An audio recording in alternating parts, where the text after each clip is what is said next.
ప్రభు అయిన యేసుక్రీస్తు నామంలో మీకు అందరికీ శుభములు. మరి దేవుని యొక్క మహాకృప చేత మరి యొక్క శ్రమల కాల దినాల్ని చూచి మరి ధ్యానించడానికి దేవుడు మనకు అనుగ్రహించిన గొప్ప తరుణాన్ని బట్టి దేవునికి వందనములు, స్తోత్రములు. ఇది మనకి 6 సంవత్సరాలు నిండి 7వ సంవత్సరంలోకి ఈ జూమ్ కార్యక్రమాలు మరి దేవుడు నడిపించినందుకు దేవునికి వందనములు, స్తోత్రములు.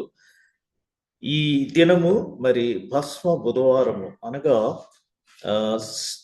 శ్రమల కాల ధ్యానములో మొదటి దినము. అందుకు గాను మరి యెషయా గ్రంథం నుంచి 59వ అధ్యాయము 12 నుంచి 21 వచనాలు, అదేవిధంగా మత్తయి సువార్త 21వ అధ్యాయము 17 నుంచి 19 వచనాలు ఆధారంగా ఈ దినం మనం ధ్యానం చేయనున్నాము. నేను గత వారములన్నిటి ముందు మీకు తెలియజేసిన విధముగా యేసు ప్రభు ఈ లోకంలోనికి వచ్చి అన్య జనులకు తనను తాను ప్రత్యక్షపరచుకొని మరి తాబోరు కొండ మీద రూపాంతరం చెంది రాబోవు నిర్గమం గురించి అక్కడ పాత నిబంధన ప్రవక్తల ప్రతినిధిగా ఏలియా, ధర్మశాస్త్ర ప్రతినిధిగా మోషే వచ్చి ప్రభుతో వారు సంప్రదింపులు చేసిన ఆ సంఘటన మనకు అందరికీ తెలుసు. రూపాంతరం చెంది మరి యేసు ప్రభు అక్కడి నుంచి 70 రోజుల ముందు రూపాంతరం చెంది ఆ శిలువ కార్యక్రమం గురించి మనకు అక్కడ తెలియజేయబడింది. ఆ తదుపరి మరి కౌంట్ డౌన్ స్టార్ట్ అయింది. 70వ దినము, 60వ దినము, 50వ దినము క్వెంక్వగెసిమ, మరి 46వ దినము ఈ రోజు, అనగా పునరుద్ధాన దినాన్ని నుంచి వెనుకకు 46 రోజులు లెక్కిస్తే వచ్చేదే భస్మ బుధవారం. ఇందులో 6 ఆదివారాలు తీసివేస్తే మరి మిగిలినవి 40 రోజులు, అనగా మండల కాలం. ఇదైన తర్వాత ప్రభుని యొక్క పునరుద్ధానమైన 40 దినములకు ఆరోహణమై ఆయన మరి పరలోకమునకు వెళ్ళి ఉన్నారు. పరలోకమునకు వెళ్ళి శిష్యులకు తోడుగా ఉండటానికి పరిశుద్ధాత్మను ఆయన మరి తన శిష్యుల కొరకు పంపించి ఉన్నారు. వారందరూ పరిశుద్ధాత్మతో నింపబడి సర్వ ప్రపంచానికి వెళ్ళి భూమిని తలక్రిందులు చేయడం ద్వారా ఈ దినం మనము ఈ విధంగా క్రైస్తవులంగా మరి క్రీస్తు అనుచరులుగా మనం ఉంటున్నాం. అనగా 40 దినాలు మండల కాలము, తర్వాత ఈస్టర్ నుంచి 40 దినాలు ఆయన అందరికీ కనిపించి ఆయన మృత్యుంజయుడై లేచి ఉన్నాడని తెలియజేసి, తరువాత 10 దినాలకి పెంతెకోస్తు, అనగా 40 + 40 + 10 90. ఈ 90 దినాలు కూడా ప్రార్థనలతో అనేక దేశాల్లో అనేక మంది భక్తులు వారి యొక్క సమయాన్ని మరి ప్రభు కొరకు వెచ్చించి ప్రార్థనలో ఉంటారు. పెంతెకోస్తు దినాన వారు పరిశుద్ధాత్మ అనుభవాన్ని పొందుకుంటానికి వారు వేచి మరి ప్రార్థనలో వేచి ఉంటారు. ఈ విధంగా మరి ప్రభు ఆరోహణమైన తరువాత తాను మరి అన్యజనుల చేత హింసింపబడి, యూదులు చే అపహాసింపబడి మరి సిలువ వేయబడు దినములు దగ్గరికి వచ్చినాయని తన శిష్యులకు తెలియజేస్తున్నాడు. ఈ యొక్క శ్రమల కాలాన్నే మనము లెంటు దినాలుగా ఆచరిస్తున్నాము. లెంటు దినాలంటే ఫాస్ట్, ప్రే అండ్ గివ్, అనగా ఉపవాసం ఉండి ప్రార్థన చేయవలెను. ఓన్లీ ప్రార్థన చేస్తే సరిపోదు, ఓన్లీ ఉపవాసం చేస్తే సరిపోదు. ప్రార్థనకి ఉపవాసానికి చాలా కనెక్షన్ ఉంది. ఎందుకంటే ఉపవాసంతో ఉండి చేసే ప్రార్థన చాలా పవర్ఫుల్ కాబట్టి. అదేవిధంగా మనము కొన్ని ఇవ్వవలసిన వారమై ఉన్నాము. అవి ఏంటంటే మరి దేవుని కొరకు మనము చారిటీ అంటే పేదలను మనము ప్రేమించి వారి కష్టాల్లో ఆదుకోనాలి. అదేవిధంగా ఆర్మ్స్ గివింగ్ అంటే ఇచ్చుట. అదే 40 దినాలు మండల కాలాన్ని 40 డేస్ అని ఉంది అక్కడ. మరి ఫాస్టింగ్ అంటే ఉపవాసం ఉండటం. రిఫ్లెక్షన్ అంటే మనము ఉపవాసం ఉండటం వలన ఇతరులు మనలో ఉన్న మార్పును గమనించగలగటం. అదేవిధంగా కన్వర్షన్ అంటే మనము సీతాకోక చిలుక బయటికి రాకముందు గొంగళి పురుగు నుంచి సీతాకోక చిలుకగా ఏ విధంగా మార్పు చెందింది అనే ఆ విధమైన కన్వర్షను మనలో రావాలి. అదేవిధంగా మనము సిలువను చూచుచు సిలువ ప్రయాణం చేయవలసిన వారమై ఉన్నాము. ఈ మండల కాలం అంతటిలో మనము మరి కరుణ దయ కలిగి ఉండాలి. మనము దీక్షతో ఆయన సన్నిధిలో దేవుని ప్రేమించు వారంగా ఉండాలి. ఇవన్నీ ఉపవాసం ఉండి ప్రార్థన చేయొచ్చు దేవునితో సహవాసము కలిగి ఉండవలను.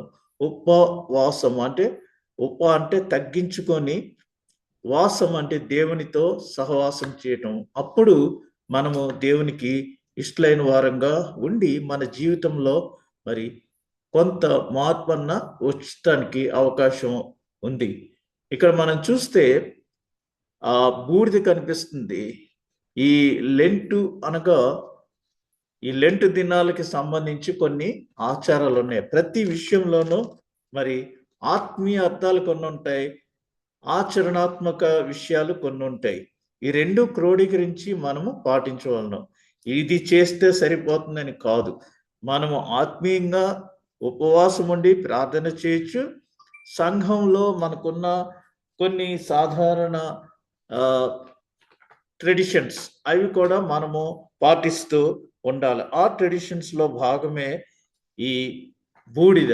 అందుకని దీనిని బూడిద బుధవారం అని చెప్తూ ఉంటారు. ఎందుకంటే పాత నిబంధన కాలంలో ఏదన్నా దీక్షతో వారు విచారంగా ఉన్నప్పుడు గోనె బట్ట కట్టుకొని బూడిద తల మీద పోసుకొని వారు విలపిస్తూ ఉండేవారు. అందుచేత ప్రతి సంవత్సరము కొన్ని మెయిన్లైన్ చర్చెస్లో, కేథలిక్ చర్చెస్లోను, లూథరన్ సిఎస్ఐ చర్చెస్లో మట్టలాదివారం పట్టుకెళ్ళిన ఆ మట్టలను అనగా యేసు ప్రభు జయప్రవేశం యెరూషలేం జయప్రవేశం చేసినప్పుడు అందరూ మట్టలతో ఆయనను స్వాగతం పలికారు.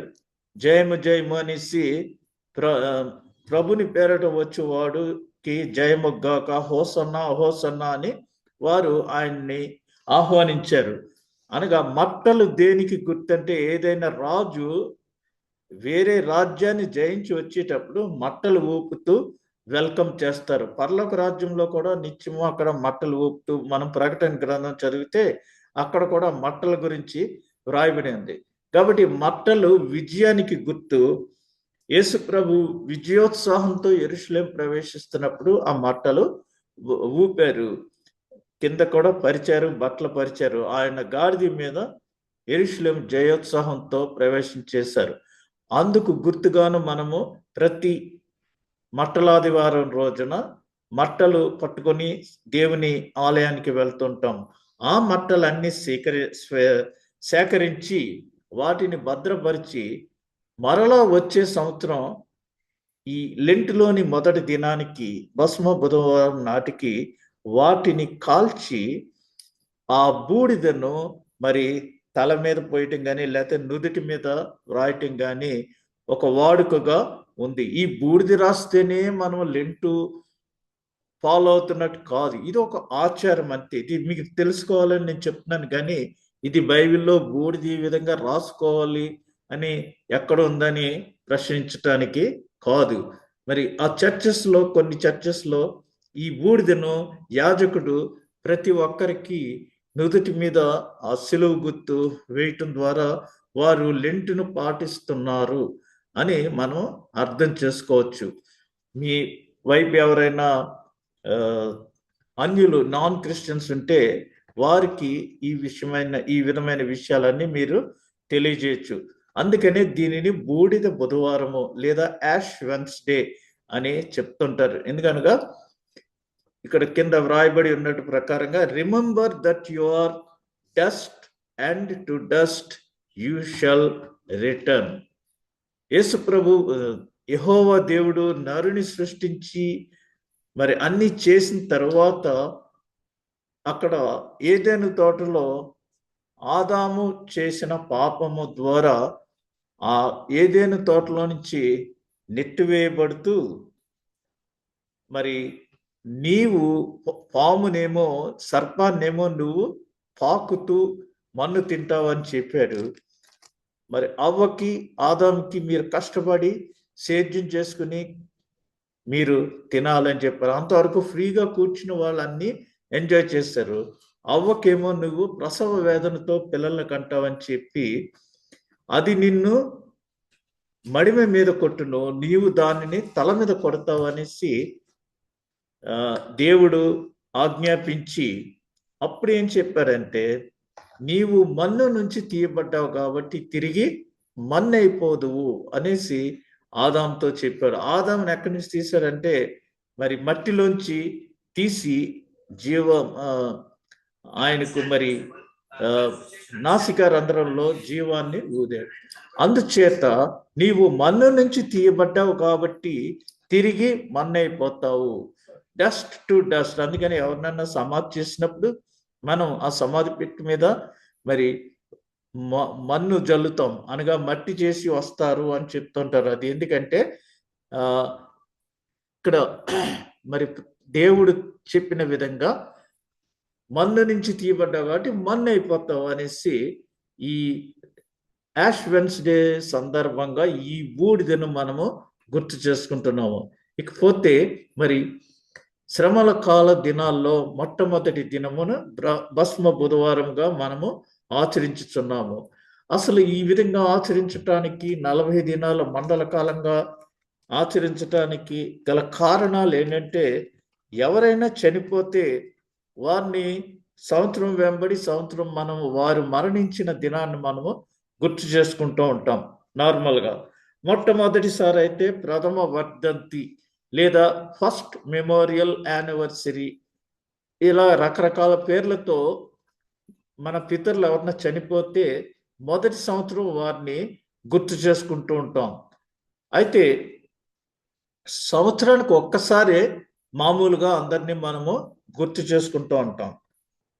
తదుపరి ఏమైందంటే, యేసు ప్రభు ఈ లోకంలోనికి వచ్చి మన కొరకు ప్రాణం పెట్టారు. ఎవరు కూడా, మన పితరులు ఎవరు మన కొరకు ప్రాణం పెట్టిన వారు కాదు, ఓన్లీ యేసు ప్రభు పెట్టాడు. కాబట్టి ఆయన మరి శుక్రవారం చనిపోయాడు కాబట్టి పునరుద్ధాన దినం వరకు, అనగా శుక్ర, శని, ఆదివారం, ఈ 3 రోజులు మరి ఆయన యొక్క మరణమునకు సంబంధించిన జ్ఞాపకాలు గుర్తు చేసుకుందాం అనేసి ఆది క్రైస్తవ సంఘంలో మరి అక్కడ పెద్దలు నిర్ణయించడం జరిగింది.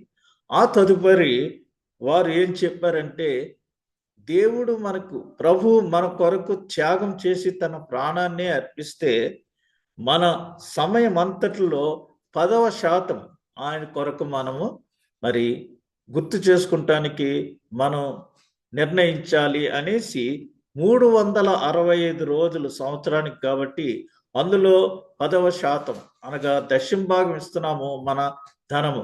కానీ ప్రభు ఏం చెప్తున్నాడంటే, మీ ధనమే కాదు, మీ సమయము, మీ తలాంతులు, మీ యొక్క సర్వీసెస్, మీ రిసోర్సెస్ అన్నిటిలో నుంచి దశంభాగం ఇవ్వాలి అనేసి అక్కడ కోరుచున్నాడు అని అక్కడ పెద్దలు మరి 365 రోజుల్లో దశంభాగం అయినటువంటి 36 రోజులు మరి వారు కేటాయించారు. అనగా 6 వారాలు కింద 6 రోజులకి 6 వారాలకి 36 రోజులు మరి కేటాయించారు. ఆ విధంగా వారు 1 రోజు నుంచి 36 రోజుల వరకు పొడిగించుకుంటూ ఎక్స్టెండ్ చేస్తూ వచ్చి దాన్ని లెంట్ అని చెప్పారు. దీన్ని ఆంగ్లో సాక్సన్ వర్డ్ ఏమంటారంటే ఇంక్టన్, అంటే బ్రేక్ చేయటం. ఈ వసంతకాలంలో మరి ఈ చాలా ప్రాంతాల్లో ఇది వసంతకాలం కాబట్టి క్రొత్తగా ఆకులు అన్ని రాల్చేసి కొత్త ఆకులు వచ్చే సమయము. దీనికి అర్థం ఏంటంటే చీల్చు లేదా పగలగొట్టు, అనగా ఒక విత్తనము నేలలో పడినప్పుడు అది చీల్చుకుని మొక్కగా మొలకెత్తి బయటకు పగలగొట్టుకుని వస్తుంది.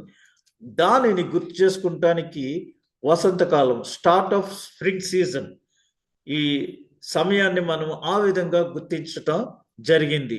అనగా మరి 36 రోజులు వీరు పాటించటం జరిగింది. ఆ తదుపరి వారు 36 రోజులు కాదు, మనము బైబిల్లో 40 రోజులకు చాలా ప్రాముఖ్యత ఉంది కాబట్టి యేసు ప్రభు 40 దినాలు మరి ఆయన ఉపవాసం ఉండి అరణ్యంలో ఆయన పరిచర్య ప్రారంభించాడు. అదేవిధంగా మోషే 40 దివారాత్రులు ఉపవాసం ఉండి దేవుని సన్నిధికి వెళ్ళాడు. ఆ సీనాయి కొండ మీదకి వెళ్ళాడు. మరి అదేవిధంగా బైబిల్లో ఏదైనా మరణ శిక్షకి లేదా కొరడా శిక్షకి 40 కొరడా దెబ్బలు కొట్టడం, మన్నా మరి 40 ఏండ్లు మన్నా కురవబడటం, ఇవన్నీ బైబిల్లో 40కి చాలా ఇంపార్టెన్స్ ఉండటం వల్ల మరి 40 జూబ్లీ ఇయర్స్ అనగా 50 సంవత్సరములకు సృష్టిలో ఒక మార్పు జరుగుతున్నది. అనగా 40 × 50 అంటే జూబ్లీ ఇయర్. ఆ విధంగా 40 జూబ్లీ ఇయర్స్కి సృష్టిలో ఒక మార్పు జరుగుతున్నది. అనగా ప్రతి 2000 సంవత్సరములకు ఒక మార్పు జరుగుతుంది. అది యేసు ప్రభు వచ్చి ఇప్పటికి 2000 సంవత్సరాలు అవుతుంది కాబట్టి త్వరలో ఆయన ఏ సమయంలోనైనా వచ్చుటకు మనము సిద్ధపడి ఉండవాలి. ఎందుకంటే రెండవ రాకడ ఆసన్నమైన సమయము. ఎందుకంటే 40 జూబ్లీ ఇయర్స్ నిండినాయి కాబట్టి. మనం చూస్తే ఏదైనా మెడిసిన్ ఒక్కొక్కసారి 2 వీక్స్, 14 డేస్ లేదా 21 డేస్ అలాగా ఆయుర్వేదం అయితే మరి 40 దినాలు ఇస్తుంటారు కాబట్టి బైబిల్లో 40కి ఉన్న ప్రాముఖ్యతను ఆధారం చేసుకొని మరి దీనిని 40 దినాల వరకు పొడిగించి ఉన్నారు. ఆ విధంగా మరి దీనిని 40 దినాల వరకు లెంట్ సీజన్ని లెంటెన్ అంటే మరి పొడిగించబడింది అని మనం దాన్ని చెప్పుకోవచ్చు. ఆ విధంగా ఇది 40 రోజులకు పొడిగించబడింది. మరి ఈ సమయంలో మనము ఈ దినానికి ఏర్పాటు చేయబడినటువంటి వాక్య భాగం యెషయా గ్రంథం 59 12 నుంచి 21 వచనాలు మనం చదువుకోవచ్చు. దీనికి ముందు ఈ దినానికి సంబంధించిన సంకీర్తన 25వ అధ్యాయం నేను మీకు చదివి వినిపిస్తాను. ఎక్కువ వచనాలు లేవు కాబట్టి నేనే మీకు చదివి వినిపిస్తాను. చాలా వచనాలు ఉన్నాయి. సంకీర్తన 25వ అధ్యాయం. యెహోవా నీ దిక్కునకు చూచి నా ఆత్మను ఎత్తుకొనుచున్నాను. నా దేవా నీ యందు నమ్మిక ఉంచి ఉన్నాను. నన్ను సిగ్గుపడనీయకము. నా శత్రువులను నన్ను గూర్చి ఉత్సహింపనీయకము. నీ కొరకు కనిపెట్టు వారిలో ఎవడనూ సిగ్గునందడు. హేతువు లేకుండానే ద్రోహం చేయువారు సిగ్గునందుదురు. యెహోవా నీ మార్గములను నాకు తెలియచేయము. నీ త్రోవలను నాకు తేటపరచుము. నన్ను నీ సత్యమును అనుసరింపచేసి నాకు ఉపదేశము చేయుము. నీవే నా రక్షణకర్తవైన దేవుడవు. దినమెల్లా నీ కొరకు కనిపెట్టుచున్నాను. యెహోవా నీ కరుణాతిశయములను జ్ఞాపకం చేసుకొనుము. నీ కృపాతిశయములను జ్ఞాపకం చేసుకొనుము. అవి పూర్వము నుండి ఉన్నవే కదా. నా బాల్య పాపములను నా అతిక్రమములను జ్ఞాపకము చేసుకొనకము. యెహోవా నీ కృపను బట్టి నీ దయ చొప్పున నన్ను జ్ఞాపకములో ఉంచుకొనుము. ఇక్కడ ముఖ్యమైన విషయం ఏంటంటే యెహోవా నీ మార్గములను నాకు తెలియచేయము. నీ త్రోవలను నాకు తేటపరచుము. ఈ వాక్యాధారంగా మనం చూసినట్లయితే ఇక్కడ యేసు ప్రభు ఈ వాక్య భాగాలన్నిటి నుంచి మనం క్రోడీకరించి చూస్తే యేసు తన యొక్క మరణాన్ని ఇక్కడ ప్రవచించెను. ఆయన ముందుగా జరగబోయే కార్యక్రమం గురించి తన శిష్యులకు మరి తెలియజేసినట్లుగా మనము చూస్తున్నాం. నార్మల్గా భస్మ బుధవారం అనగానే చాలా మంది మరి ఇకనైనాను మీరు నా తట్టు తిరిగి ఉపవాసం ఉండి ప్రార్థన చేయడని యోవేలు గ్రంథం నుంచి ఈ వచనాలన్నీ చెప్తుంటారు. మంచిదే. కాకపోతే ఈ దినానికి మరి పొందుపరచబడిన వాక్య భాగాలు ఏంటంటే యెషయా గ్రంథం 59వ అధ్యాయం 12వ వచనం. మేము చేసిన తిరుగుబాటు క్రియలు నీ ఎదుట విస్తరించి ఉన్నవి. మా పాపములు మా మీద సాక్ష్యము పలుకుచున్నవి. మా తిరుగుబాటు క్రియలు మాకు కనబడుచున్నవి. మా దోషములు మాకు తెలిసే ఉన్నవి. తిరుగుబాటు చేయుటయు, యెహోవాను విసర్జించుటయు, మా దేవుని వెంబడింపక వెనుక తీయుటయు, బాధాకరమైన మాటలు, విధికి వ్యతిరిక్తమైన మాటలు వచించుటయు, హృదయమున యోచించుకొని అసత్యపు మాటలు పలుకుటయు, ఇవియే మా వలన జరుగుచున్నవి. మనం ఏమి చేస్తున్నామో ఆ విషయాలన్నీ ఇక్కడ చెప్పబడుతున్నాయి. న్యాయమునకు ఆటంకము కలుగుచున్నది, నీతి దూరమున నిలుచుచున్నది, సత్యము సంత వీధిలో పడి ఉన్నది. ఈ వాక్యం చూస్తుంటే ఇవన్నీ మనకిప్పుడు అన్వయించుకోవచ్చు.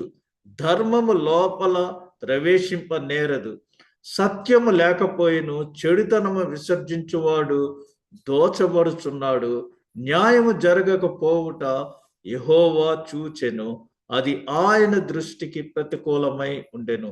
సంరక్షకుడు లేకపోవుట ఆయన చూచెను, మధ్యవర్తి లేకుండాట చూచి ఆశ్చర్యపడెను. కాబట్టి ఆయన బాహువు ఆయనకు సహాయము చేసెను, ఆయన నీతియే ఆయనకు ఆధారమాయెను.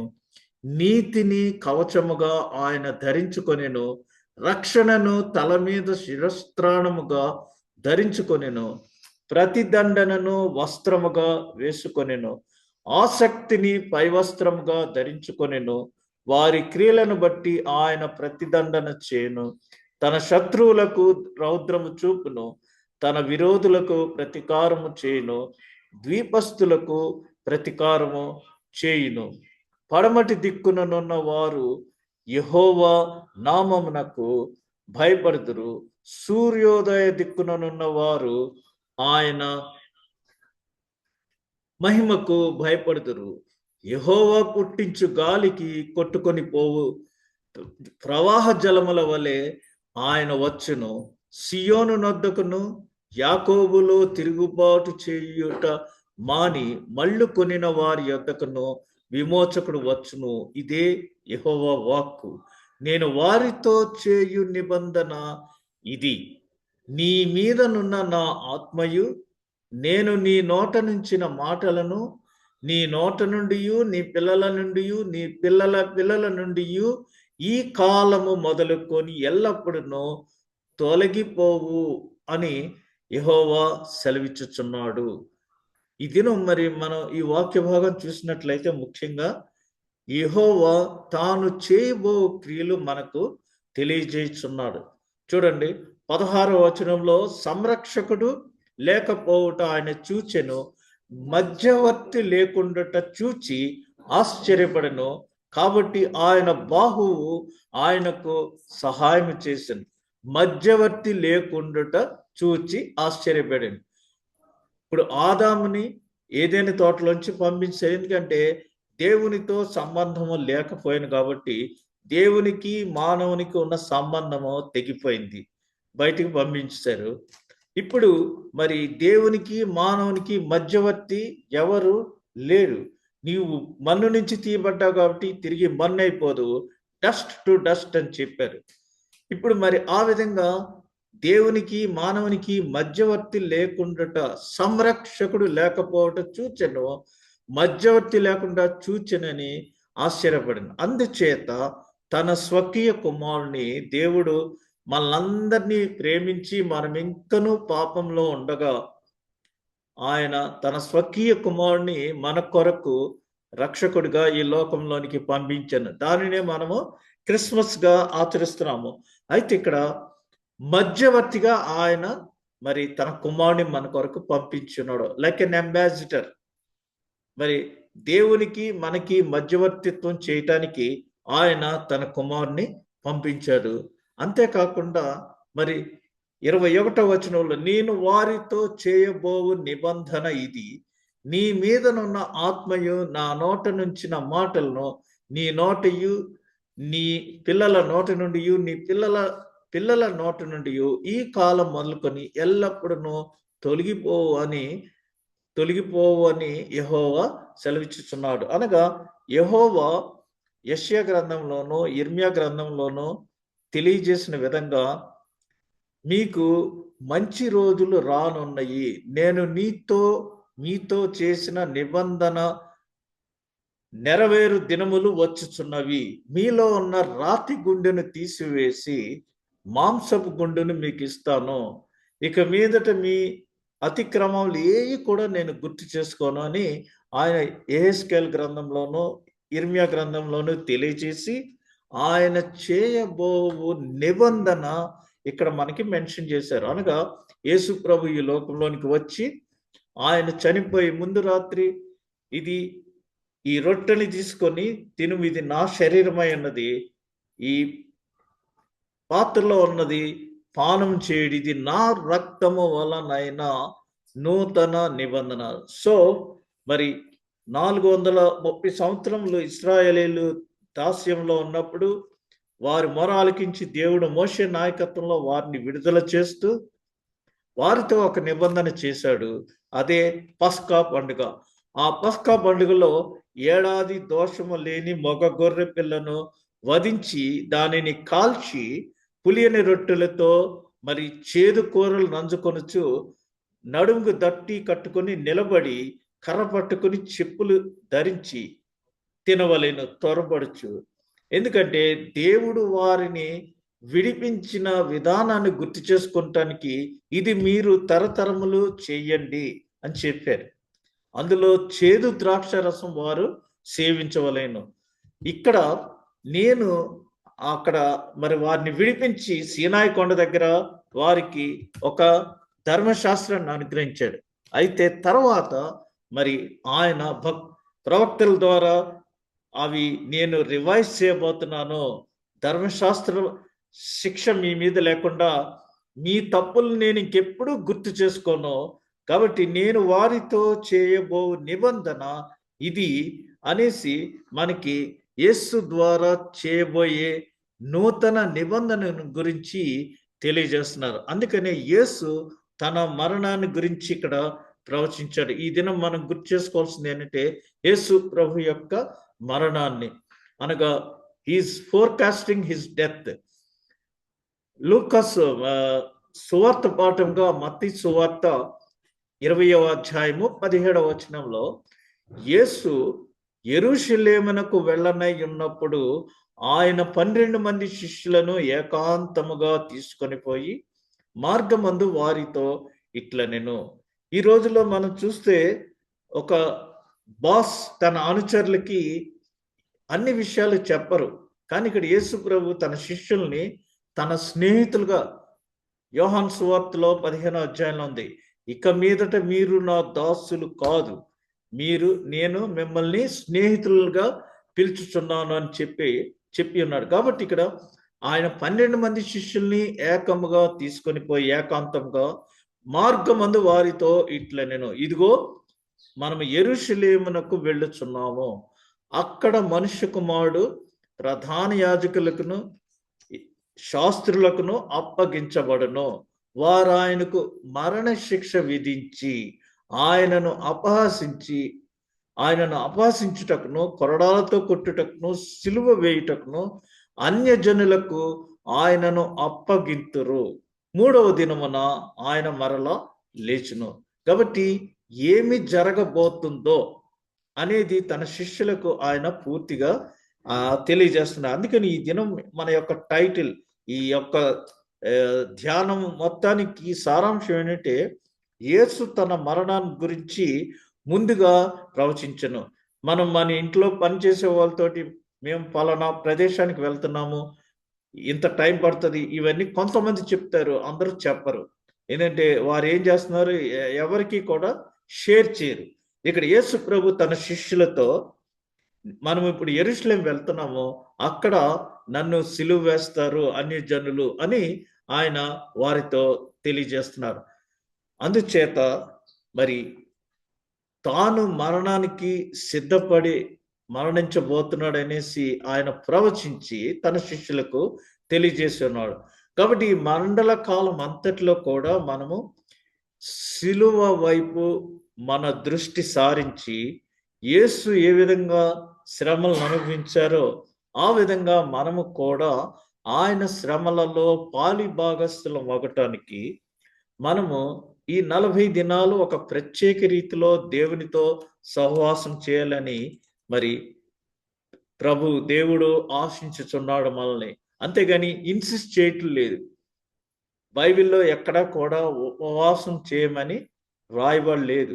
పాత నిబంధన గ్రంథంలో మరి సంవత్సరానికి ఒక్క దినమే ద డే ఆఫ్ అటోన్మెంట్ అనే దినము, అనగా ప్రాయశ్చిత్త దినము. అది యూదుల పండుగలో 7 పండుగల్లో ఒకటి. ఆ దినాన్న మరి ప్రధాన యాజకుడు ఒక గిన్నెలో రక్తం తీసుకొని అతి పరిశుద్ధ స్థలంలోకి వెళ్ళి అక్కడ దేవునికి అది అర్పించేవాడు. ఒకవేళ అతడు మరి సరైన రీతిలో ఆ పరిశుద్ధ స్థలంలోనికి ప్రవేశించినట్లయితే, లేకుండా ప్రవేశిస్తే అతడు అక్కడ మరణిస్తాడు. కాబట్టి అతడు మరణించినప్పుడు అతని శవాన్ని కూడా తీసుకురావడానికి ఎవరో వెళ్ళలేరు. వెళితే వాళ్ళు చనిపోతారు. అందుచేత అతని కాలుకి తాడు కట్టుకొని అతను వేసుకున్న అంగీకి కింద గంటలు ఉంటాయి. ఆ గంటలు మోగుతుంటే అతను జీవించి ఉన్నాడు, హీఈస్ అలైవ్ అని తెలుసుకుంటారు. ఒకవేళ మరణించినట్లయితే ఆ తాడుతో బయటకు లాగేస్తారు. ఆ విధంగా ఒక్క దినము ప్రాయశ్చిత్త దినముగా అతడు యెహోవా సన్నిధికి అందరూ, మొత్తం ఇశ్రాయేలీలందరూ ఆ దినము ఉపవాసంతో ఉండి ప్రాయశ్చిత్త దినముగా ఆచరిస్తారు. అయితే మరి ఇంకెక్కడా కూడా ఉపవాసం ఉండవాలేనో అని బైబిల్లో రాయబడలేదు. అయితే మరి ఈ ఉపవాసం ఉండటం అనేది యూదులకు కూడా అలవాటుగా ఉంది. మత్తయి సువార్తలో అందుకనే 6వ అధ్యాయము 16వ వచనంలో ఏ విధంగా ఉపవాసం ఉండాలి అనేసి ప్రభువు తెలియజేసి ఉన్నాడు. మీరు ఉపవాసము చేయనప్పుడు వేషధారుల వలె దుఃఖముఖులై ఉండకుడి, తాము ఉపవాసము చేయుచున్నట్టు మనుషులకు కనబడవలనని వారు తమ ముఖములను వికారం చేసుకొందరు. వారు తమ ఫలములు పొంది ఉన్నారని నిశ్చయంగా మీతో చెప్పుచున్నాను. చాలా మంది ఏదన్నా మరి చేస్తే ముఖము వేలాడేసుకుని చాలా నీరసంగా, ఇంకా ప్రపంచంలో వాళ్ళే ఉపవాసం చేస్తున్నట్టుగా అందరూ చూడాలని, వారు తెలుసుకోవాలని మనుషులకి ఆ విధంగా వికారంగా వారి ముఖాలు పెడుతుంటారు. పనులు చేస్తున్నప్పుడు కూడా మరి మరియా మార్తా ఇద్దరు యేసు ప్రభు దగ్గర ఉన్నారు, వారి యొక్క సహోదరులు. మరియా వచ్చి యేసు పాదముల దగ్గర కూర్చుని వాక్యం ఏంటంటే, మార్త పనుల భారంతో ఉండి యేసు ప్రభు దగ్గరికి వచ్చి, నీకు కొంచెం కూడా ఏమీ దయలేదా? నేను ఇన్ని పనులు చేస్తుంటే మరియని నీ దగ్గర కూర్చోబెట్టుకున్నావా అనేసి ఎలిగేట్ చేసింది. అదేవిధంగా వాళ్ళ తమ్ముడు, సహోదరుడు లాజరు చనిపోయినప్పుడు కూడా మరియా ఇంట్లో ఉండి తమ్ముడు చనిపోయాడని పలకరించే వాళ్ళు అందరూ వస్తున్నప్పుడు ఆ విషాదంలో యూదులకు 3 దినములు ఏడుస్తారు. ఎందుకంటే ఈ 3 దినాల్లో ఆ ఆత్మ తిరిగి వస్తాదేమో అనేసి చనిపోయిన వాడి గురించి బిగ్గరగా ఏడుస్తుంటారు, ప్రలాపిస్తూ ఉంటారు. ఆ తరువాత ఇంక 3 దినాలు అయిపోతే ఇంకా నో ఛాన్స్, చనిపోయాడు అనేసి వారు కన్ఫర్మ్ చేసి తర్వాత 7 దినాలు సంతాప దినాలుగా పరిగణిస్తారు. ఆ 7 దినాల్లో ఎవరైనా పలకరించాలంటే వారు వెళ్ళి వారిని పలకరించి ఆదరించవచ్చు. ఆ సమయంలో యేసు ప్రభు 4వ దినాన్న మరి వారిని దర్శించడానికి వెళ్తున్నట్టే మార్త దూరంలో ఉండగానే యేసు ప్రభు దగ్గరికి వచ్చేసి, నువ్వు ఇప్పుడా వచ్చేది, నువ్వు ముందొచ్చుంటే మన తమ్ముడు చనిపోడు కదా అనేసి మరి యేసు ప్రభు మీదే ఎలిగేషన్ చేసింది.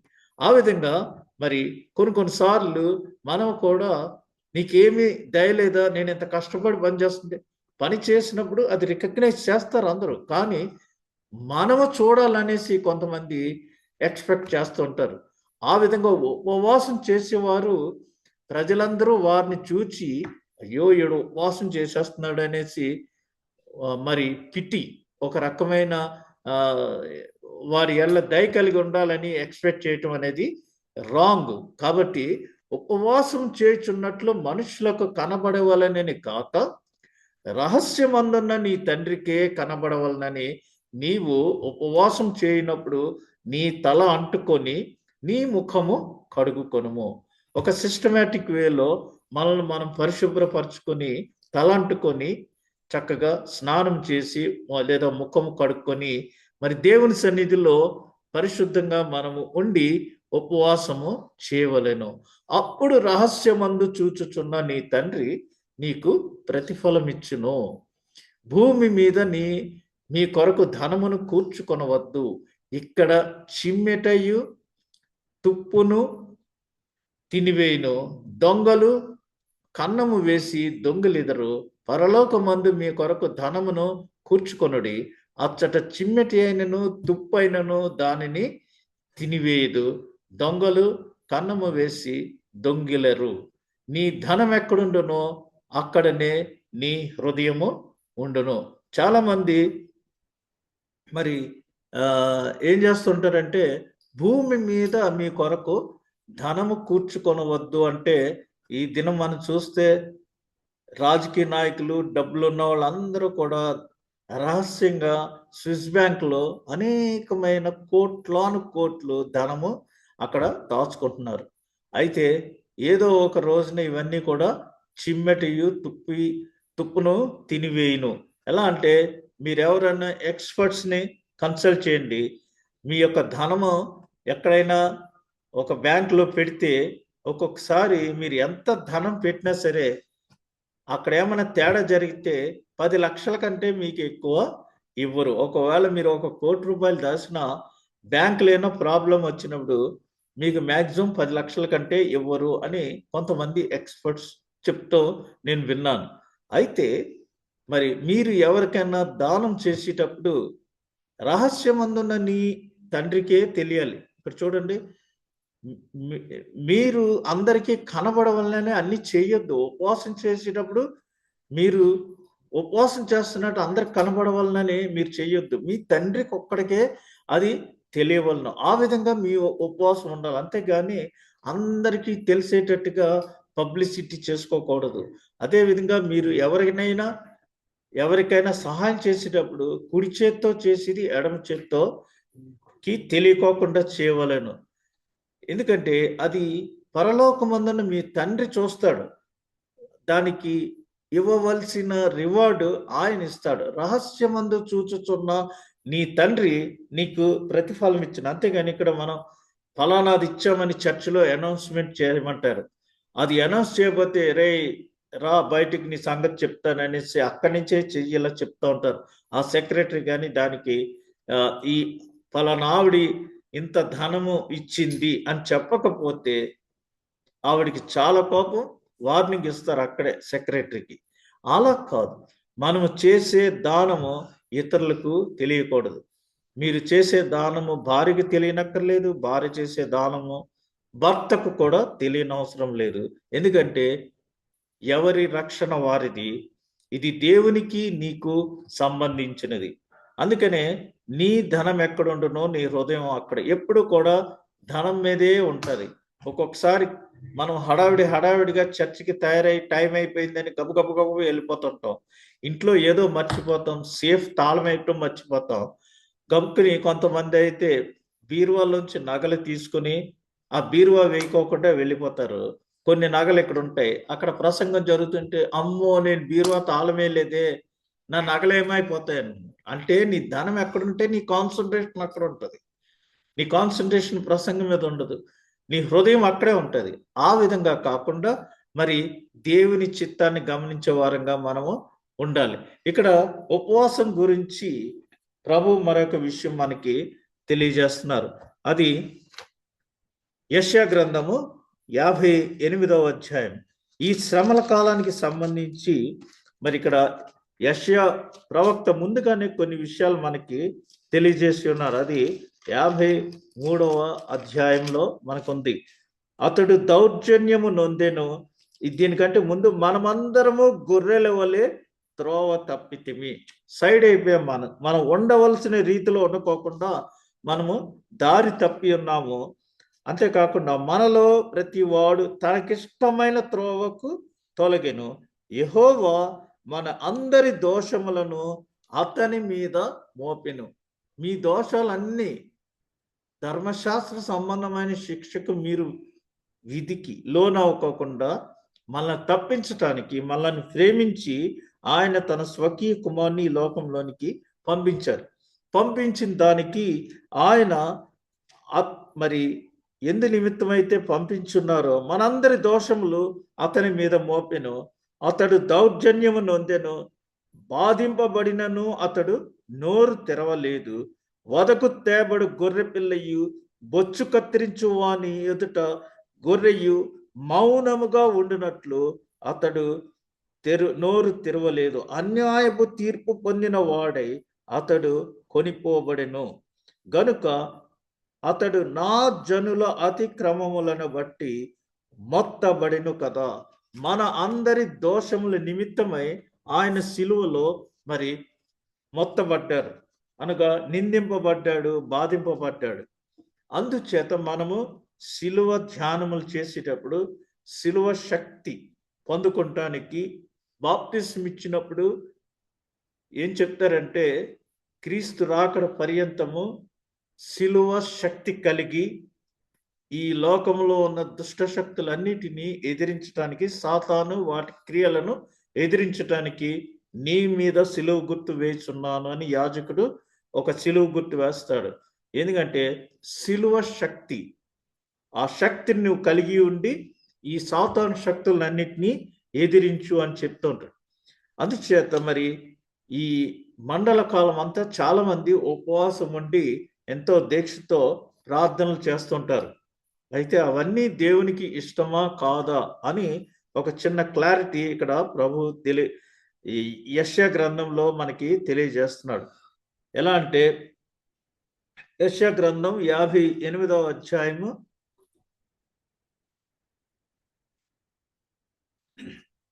6వ వచనం నుంచి మనం చూద్దాం. 6వ వచనం చివరిలో, యెషయా గ్రంథం 58వ అధ్యాయము 6వ వచనం చివర, నేను ఏర్పరచుకొనిన ఉపవాసము కదా, నీ ఆహారము ఆకలి గొనిన వారికి పెట్టుటయు, నీ రక్త సంబంధికి ముఖము తప్పింపుకుండుటయు, దిక్కుమాలిన బీదలను నీ ఇంట కొనుటయు, వస్త్రహీనుడు నీకు కనబడినప్పుడు వానికి వస్త్రములిచ్చుటయు, ఇదియే కదా నాకు ఇష్టమైన ఉపవాసము. అలాగున నీవు చేసిన ఎడల నీ వెలుగు వేకువ చుక్క వలె ఉదయించును, స్వస్థత నీకు శీఘ్రముగా లభించును, నీ నీతి నీ ముందర నడుచును. అంతేగాని మరి ఉపవాసం చేస్తున్నానని మనం ఎక్స్ట్రాగా ఎక్స్పోజ్ చేసుకోవాల్సిన అవసరము లేదు. ఇక్కడ చూడండి 3వ వచనం నుంచి, మేము ఉపవాసం ఉండగా నీవెందుకు చూడవు, మేము మా ప్రాణములను ఆయాసపరుచుకొనగా నీవెందుకు లక్ష్య పెట్టవు అని అందురు. మీ ఉపవాస దినమున మీరు మీ వ్యాపారము చేయుదురు, మీ పనివారి చేత కఠినమైనవి చేయించుదురు. ఉపవాసం ఉన్నా సరే కఠినమైన పనులు చేపిస్తారు. మీరు కలహం పడుచు, వివాదము చేయొచ్చు, అన్యాయముగా గుద్దులాడుచు ఉపవాసం ఉందుదురు. మీ కంఠధ్వని పరమున వినబడినట్లుగా మీరిప్పుడు ఉపవాసం ఉండరు. అట్టి ఉపవాసము నాకు అనుకూలమా. మీరు ఉపవాసం చేసేటప్పుడు దానికి తగిన విధంగా ఉండాలి. కానీ ఇవన్నీ చేస్తూ నేను ఉపవాసం చేస్తున్నానంటే అది దేవునికి అంగీకారం కాదు.